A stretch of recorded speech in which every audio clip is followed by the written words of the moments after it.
జై వారాహి మాత. Welcome to my channel. ఈరోజు మన వీడియోలో చెప్పేది ఏమిటంటే, మనకి ఎటువంటి కష్టము వచ్చినా సరే అటువంటి కష్టాన్ని చిటికెలో మనకి పరిహార మార్గాన్ని చూపెట్టే వారాహి అమ్మవారు ఉన్నందుకు మనందరము కూడా ఎంతో సంతోషించాలండి. ఈ కలికాలంలో పిలవగానే పలికే ప్రత్యక్ష దైవము ఎవరు అంటే మన వారాహి అమ్మవారే. జనరల్గా మనకి ఏమైనా సమస్యలు వస్తే, ఏవైనా పెద్ద పెద్ద సమస్యలు వచ్చినప్పుడు మన తల్లిదండ్రులతో చెప్పుకుంటూ ఉంటామండి. అంతకన్నా పెద్దవి జటిలమైన సమస్యలు వస్తే మనం ఎవరికి చెప్పుకోవాలా అని చూస్తూ ఉంటాము. అంటే మన పెద్దవాళ్ళకి చెప్తే వాళ్ళు కూడా బాధపడతారు. వాళ్ళకి చెప్పలేని పరిస్థితిలో కొన్ని విషయాలు ఉంటూ ఉంటామండి. అలాంటప్పుడు మనము వారాహి అమ్మవారికి ఒక బిడ్డ తల్లికి ఎలా చెప్పుకుంటుందో మనము అలాగా వారాహి అమ్మవారికి మన యొక్క సమస్యను చెప్పుకుంటే తప్పకుండా అమ్మవారు మనని కరుణిస్తారండి.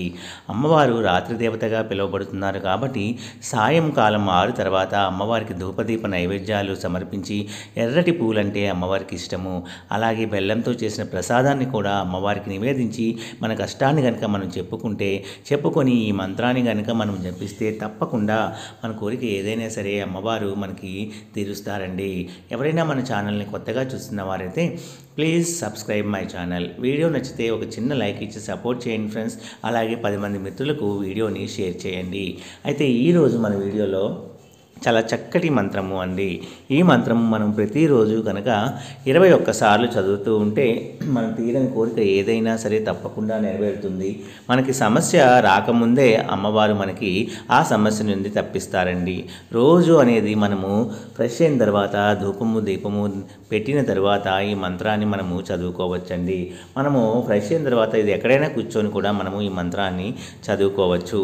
అంతటి పవర్ఫుల్ మంత్రం అండి. మన జటిలమైన సమస్యలు, కఠినమైన సమస్యలు వచ్చినప్పుడు మనకి ఏం చేయాలో దిక్కుతోచని స్థితిలో మనం ఉన్నప్పుడు కనుక అమ్మవారిని గుర్తుపెట్టుకొని అమ్మవారికి మన తల్లిదండ్రులకి మన చంటి పిల్లవాడు ఎలా సమాధానం చెబుతాడో, ఎలా బాధని వ్యక్తపరుస్తాడో అలా అమ్మ మనకి ఉందనుకొని ఈ వారాహి అమ్మవారికి కనుక మనము పూజిస్తే చాలండి, చెప్పుకుంటే చాలండి.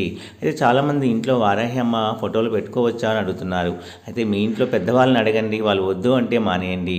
అయితే ఈరోజు ఆ మంత్రం ఏమిటి అంటే, అశ్వారూఢ అపరాజిత వారాహి, అశ్వారూఢ అపరాజిత వారాహి, అశ్వారూఢ అపరాజిత వారాహి. అశ్వారూఢ అంటే గుర్రం మీద వచ్చే, అపరాజిత అంటే ఆ గుర్రం పేరండి వారాహి మాత. అంటే వారాహి మాత మన యొక్క కష్టాన్ని బట్టి అమ్మవారు గుర్రం మీద అంత వేగంతో మన దగ్గరికి వస్తారండి.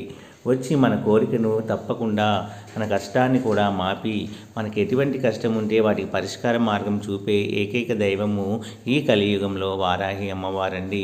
మనం వారాహి అమ్మవారిని నిత్యము పూజిస్తూ ఈ నామంతో పిలుస్తూ ఉంటే తప్పకుండా మన కోరిక ఏదైనా సరే తీరుస్తారండి. మనకి టైము కొంతమందికి వెంటనే తీరకపోవచ్చు, కొంతమందికి వెంటనే తీరిపోయే వాళ్ళు కూడా ఉంటారు. అంటే మన యొక్క జాతక ప్రభావం వల్ల మనకి ముందు వెనకలు అవుతూ ఉంటాయి. కానీ తప్పకుండా అమ్మవారు మాత్రము మన యొక్క కోరికని మనం శీఘ్రము రోజు నిత్యము మనము పిలుస్తూ ఉంటే అమ్మని తప్పకుండా మన కోరిక అనేది నెరవేరేలాగా మనకి మంచి అవకాశాలను కూడా అమ్మవారే సృష్టిస్తారండి. కేవలం మీరు నమ్మకంతో అమ్మవారిని పూజించండి అంతే. మీ ఇంట్లో బొమ్మే పెట్టుకోవాల్సిన అవసరం లేదు. దీపంలో కూడా అమ్మవారిని మనము చూసుకోవచ్చండి. లక్ష్మీదేవి అమ్మవారిలోనే మనం వారాహి అమ్మవారిని కూడా చూసుకోవచ్చండి. నా వీడియోస్ కనుక మీ అందరికీ నచ్చినట్లయితే please like, share and subscribe and support my channel. జై వారాహి మాత. జై జై వారాహి మాత.